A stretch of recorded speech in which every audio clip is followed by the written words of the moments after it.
오랜만이죠. 교회 가운데 진금 예배가 있고 졸업 예배가 있는 게 참 오래간만입니다. 개인적으로 이런 예배가 다시 회복되어서 무척 기쁘게 생각합니다. 이런 예배는 우리 주님 사랑 교회만의 전통이 아니라 이 땅에 교회가 전통적으로 다음 세대들이 자라가며 진급하는 것을 축하하며 예배를 드렸습니다.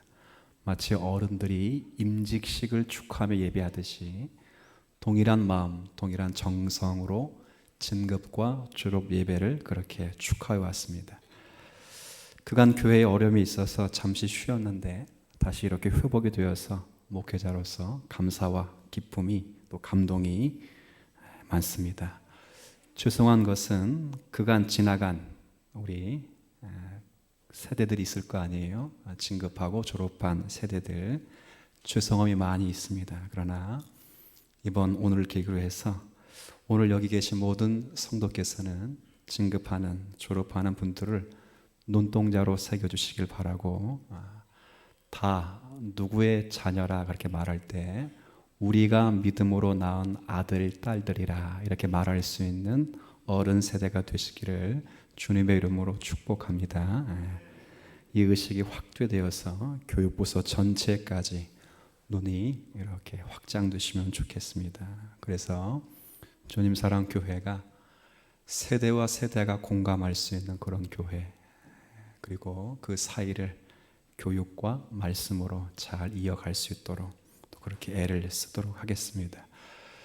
어떤 말씀을 준비해야 될까? 원래 오후에는 요한계시록을 강해 중요했는데 고민하다가 바울, 제가 좋아하는 바울 사도께서 믿음으로 낳은 아들 디모데에게 쓴 편지 가운데 그 끝부분에 디모데에게 권면하는 말씀을 제가 전해드릴 것입니다. 사도 바울이 그리스도인들을 부를 때 부르고 있는 호칭들이 다양합니다.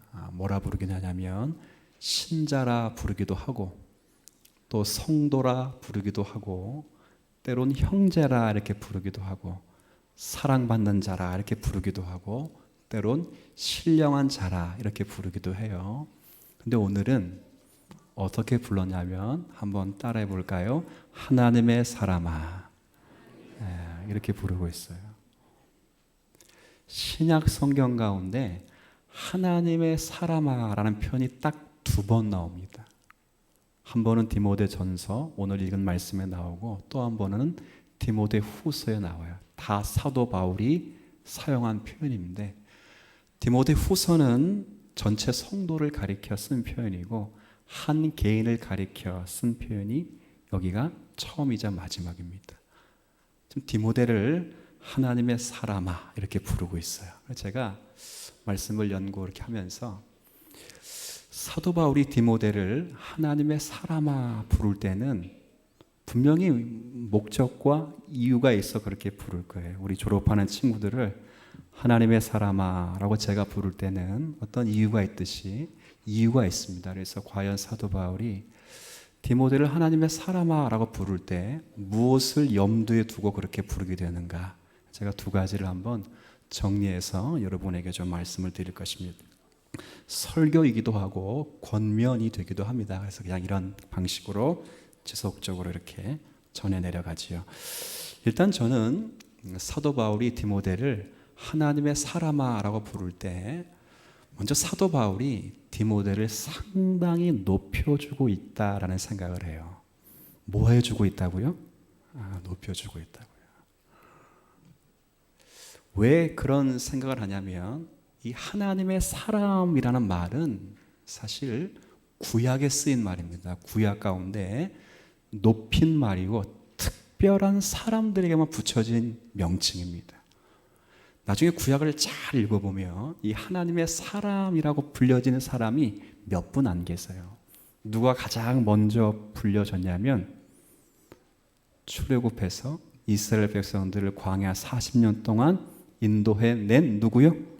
모세를 하나님의 사람이라고 신명기에 한번 표현을 두고 있습니다. 그리고 이스라엘 나라를 태동시킬 때 가장 중요한 인물로 있었던 하나님의 사람 누구요? 다윗이란 왕이 있죠. 그리고 또 누가 하나님의 사람으로 불렸냐면 구약의 선지자 가운데 스승과 제자가 있어요. 스승과 제자.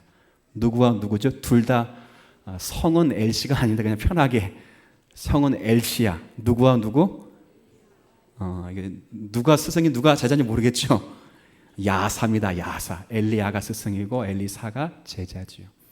이렇게 쓰여지고 있습니다.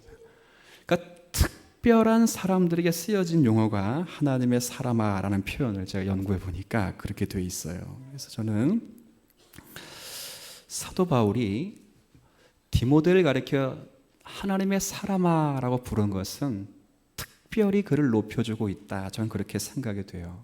그래서 사도 바울이 디모데가 사실 모세 같은 훌륭한 지도자, 다윗 왕 같은 의로 왕, 그리고 엘리야와 엘리사 같이 훌륭한 인물이 될 것을 믿으면서 이렇게 부르지 않았는가? 저는 개인적으로 그렇게 생각을 합니다. 사실 물론 디모데는 대단히 이렇게 하나님의 사람이라고 불릴 만한 그런 실력은 없습니다. 왜냐하면 일단 육신의 몸이 상당히 연약했습니다. 나중에 디모데 전서 열심히 살펴보면 이 디모데는 얼마나 병이 많았냐면 위장병을 달고 살았어요. 그래서 사도 바울이 뭐라 말하냐면 너의 자주 나는 병을 인하여 뭘 사용하라 그랬지 혹시 기억나세요? 포도주를 사용하라. 포도주를 마시라 이렇게 되어 있어요. 그냥 포도주는 그 당시 약이었습니다. 예수님이 돌아가실 때 신포도주를 마시게 한 것처럼 그것이 약으로도 쓰였기 때문이죠.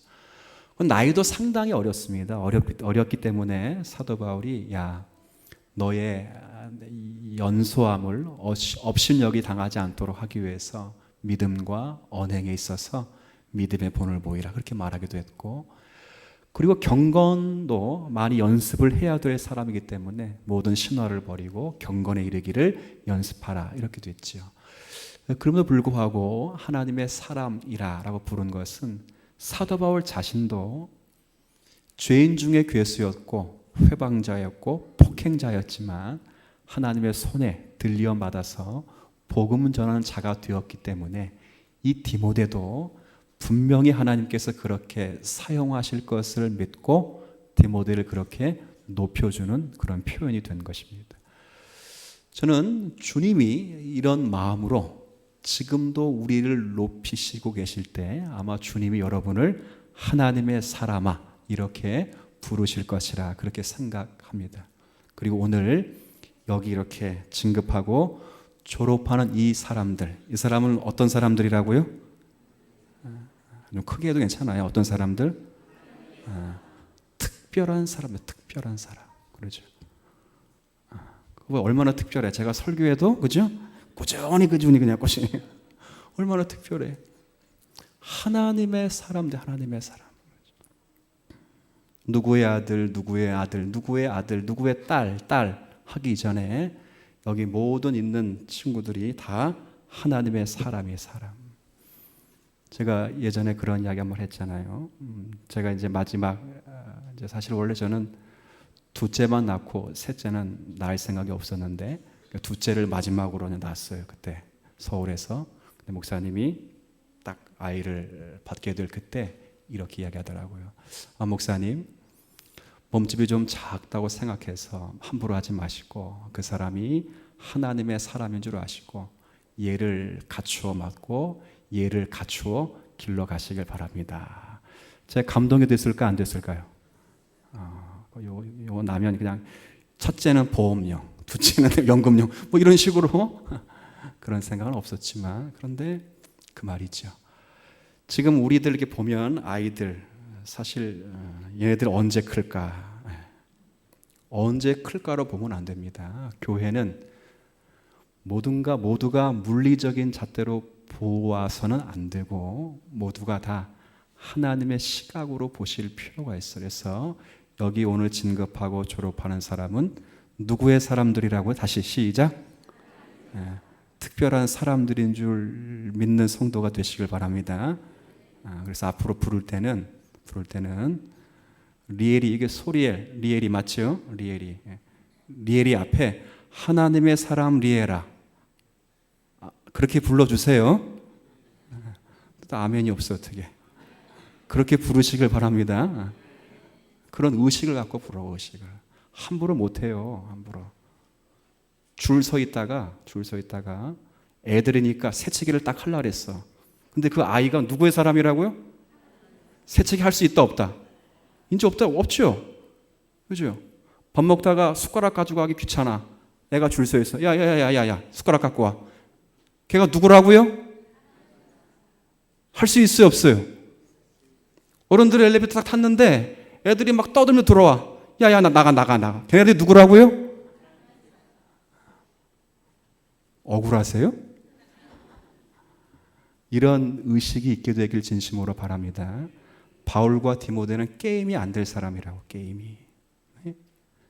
게임이 안 될 사람인데 바울 사도 스승께서 가장 작은 제자, 보잘것없고 저처럼 보잘것없고 육신의 병도 많고 경건도 모자르고 실력도 없고 먹기도 잘 못하고 생긴 것도 그렇고 병도 많고 나이도 어리고 그런 자를 향하여 동역자라 말하고 하나님의 사람이요 라고 말할 때 이런 존귀한 의식이 우리 모든 성도에게 있게 되기를 진심으로 바랍니다.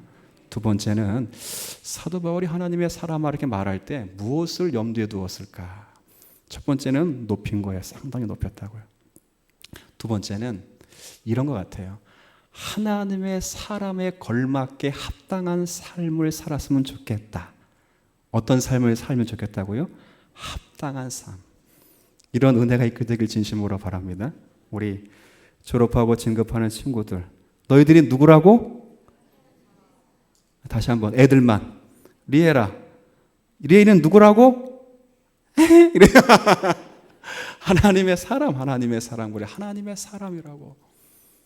두 번째는 이 사도 바울이 염두에 두는 것은 하나님의 사람에 걸맞는 삶을 살면 좋겠다라는 마음으로 이 호칭을 쓰지 않았는가, 좀 그렇게 생각이 되어져요. 그래서 여기 11절을 보세요. 그 다음 뭐라 말하냐면 오직 너 하나님의, 같이 있습니다. 시작. 오직 너 하나님의 사람아 이것들을 피하고 의의 경건과 믿음과 사랑과 인내와 온유를 따르라. 아멘. 예. 하나님의 사람이라 그리고 칭하고 높인 다음에 거기에 걸맞는 합당한 삶을 살기를 원합니다. 그건 두 가지입니다. 하나는 소극적인 것이고 하나는 적극적인 것입니다. 소극적인 것은 피하라고 말하고 적극적인 것은 따라가라 그렇게 말합니다. 여기 보면 이것들을 피하라고 말할 때 이것들은 3절 이후에 기록되어 있는 것들입니다. 거짓 교훈과 그리고 탐욕을 피하라. 쉽게 말하면 자신을 깨끗이 하라 그 말이죠. 이 교회 가운데 여러분 염두에 두셔야 될 게 많습니다.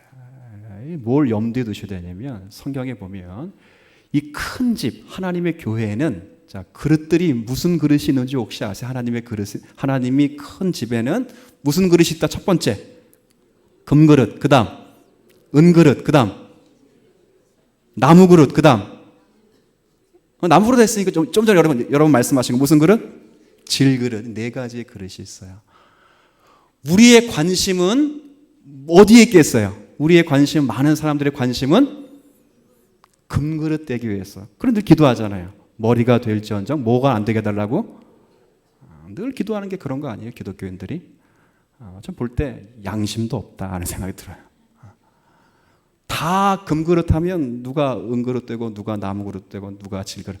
걱정하지 마십시오. 전 그렇게 기도합니다. 우리 아이가 꼬리가 되어도 하나님의 성품을 따라 살아가는 용기 있는 자녀 되게 해주십시오. 저만 그렇게 기도하는 것 같아요. 지금 보니까. 그래요. 근데 중요한 것은 우리에겐 그릇에 있지만 주님의 관심은 그렇게 말하지 않습니다.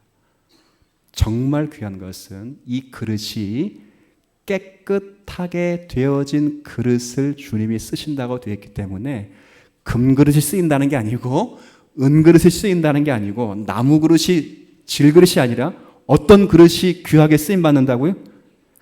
자신을 깨끗하게 한 사람이 쓰임받는다고요. 아시겠습니까? 교회는 금그릇, 은그릇 싸움하는 데가 아니고요. 교회의 유일한 싸움은 자신을 깨끗하게 깨끗하게 하는 유일한 공간이 교회에 시행되어져야 되죠. 우리 아이들도 마찬가지입니다. 아이들이 교육부서에 길러내서 아이들이 교육부서를 통해서 만들어내야 될 게 뭐죠? 거룩함이죠. 하나님을 아는 거지요. 똑똑해지는 것이 아닙니다. 그리고 적극적으로 따라가라 이렇게 말했는데 한번 11절 오늘 제가 관심을 두는 구절에 11절 그 마지막에 이것들을 피하고 한번 같이 읽습니다. 시작. 의와 경건과 믿음과 사랑과 인내와 온유를 따르라. 자, 이제 질문 하나 할게요. 이제 시험 보는 거가 똑같아. 잘 배웠는지 못 배웠는지. 여기 피할 것 앞에 것 피하라 그러고 적극적인 면으로 이제 이것들을 따르라 그랬는데 이것들이 뭐냐면 의와 경건과 믿음과 사랑과 인내와 온유입니다. 자, 질문합니다. 우리 애들부터 물어볼까? 이 모든 것이 잘 보세요. 여기 있는 의, 경건, 믿음, 사랑, 인내, 온유 여기에 나오는 단어들의 특징 뭘 것 같아요? 알아맞히면 잘 배운 것이고 기회가 있는 것입니다. 뭘 것 같아요? 의, 경건, 믿음, 사랑, 인내, 온유 그리스도인의 무엇과 관계되는 거죠? 제가 누누이 이 교회 강조하는 것 그리스도인의 성품과 관계되어 있습니다. 지금 사도 바울은 지금 디모데에게 하나님의 사람으로 어떤 삶을 살아내야 되는가를 말할 때 기능적이고 방법적인 것을 가르치지 않습니다. 속성, 속 이런 걸 가르치지 않습니다. 바울 사도는 디모데에게 하나님의 속성과 그리스도인의 성품을 갖도록 하는 일에 그 사람 됨에 대해 상당히 중요하게 생각하고 있습니다. 제가 늘 말하지만 교회라는 것은 신앙 공동체예요. 오늘도 공동회의를 통해서 조직이 수없이면 공동체를 이루어 가기 위해서는 교회라는 것은 어쩔 수 없이 조직을 갖게 되어 있습니다. 사람이 뼈마디가 있듯이 거기에는 기관이 있고 교육부서가 있고 구역이 있고 전도회가 있고 여러 부서가 있죠. 그런데 이 모든 기관과 조직들이 함께 조심해서 나아갈 방향은 이것이 있는 목적이 무엇인가를 놓쳐서는 결코 안 돼요. 많은 조직들이 있는 이유는 그걸 가지고 뭘 하라고 있는 게 아니고 그런 조직과 모든 부서를 통해 종합적으로 의와 경건과 사랑과 인내와 온유를 훈련받으라고 조직이 있는 것입니다. 그래서 조직의 장이 되려면 우리 생각해 보십시오. 예를 들어 어느 부서의 위원장이 되거나 조직의 장이 되려면 우리는 생각을 해요. 실력이 많아야 된다. 돈이 많아야 된다. 학벌이 좋아야 된다. 그런데 조직 위에 계신 분들의 특징은 다른 사람보다 더 실력이 많거나 무엇을 갖추어서 되는 분이 아니라 조직의 장이 될 수 있는 유일한 분은 유익을 함께 나눌 수 있는 분이 되셔야 됩니다. 세상의 경영은 10사람이 할 것을 몇 사람이 하게 하면 좋겠어요? 5사람, 한두 사람이 하는 게 세상의 경영법입니다. 근데 교회는 그게 아니라 한 사람이 할 걸 몇 사람이 한다고요? 2사람이 하고 2사람이 할 걸 10사람이 하고 10사람이 할 걸 몇 명이 또 해요? 100명이 하고 이게 교회가 갖는 중요한 특징이죠. 교회는 그렇기 때문에 교회를 기관이 됐든 부서가 됐든 어떤 구역이 됐든 이 많은 조직을 통해서 저와 여러분들이 자라가야 될 것은 다른 것이 아니라 바로 여기에 기록된 것처럼 경건과 믿음과 인내와 온유와 사랑 이런 면이지요. 그것 때문에 애들을 가르치는 것이고 그것 때문에 훈련하고 공부를 하는 거죠. 제가 지난번에 그런 이야기 한번 했죠. 학생들이 공부를 합니다. 제가 물어볼게요. 공부하는 것 자체가 목적인가요? 아니요. 공부하는 것 자체가 목적이 되지 않습니다. 공부를 하면 공부한 만큼 뭐가 나와야 돼요? 실력이 나와야죠. 그렇죠.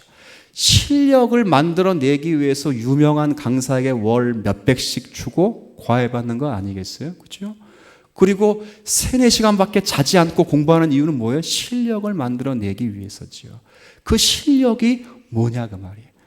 하나님의 사람이라고 불릴 만한 마땅한 성품을 갖도록 하기 위하여 실력을 길러내는 것입니다.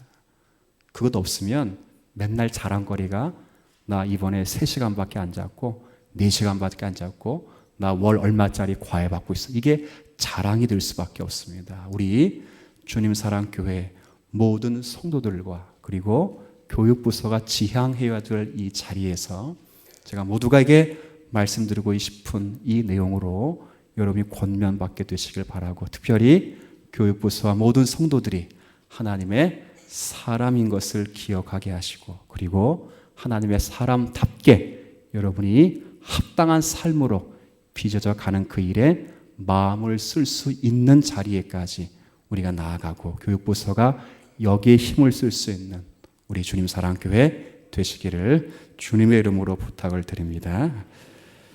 하나님 감사를 드립니다. 오늘 함께 진급하고 졸업하는 모든 학생들은 하나님의 사람들입니다. 하나님이 존귀하게 부르신 자들이고 특별히 대우하시는 주님의 사람들입니다. 이런 자리에 있는 아이들과 성도들임을 알고 여기에 걸맞는 삶에 합당한 의와 평강과 그리고 인내와 온유를 가질 수 있도록 성품으로 그리스도를 닮아가는 믿음의 자녀들 그리고 성도들이 될 수 있도록 은혜를 더하여 주옵소서. 이 역할 잘 감당하실 수 있는 교육부서 되게 하옵시고, 이 역할을 감당하도록 우리가 기도로 동역하며 또 물질로 후원할 수 있는, 또 마음을 드릴 수 있는 전체 교회가 될 수 있도록 은혜를 더하여 주옵소서. 감사드리며 예수님의 이름으로 기도 올립니다.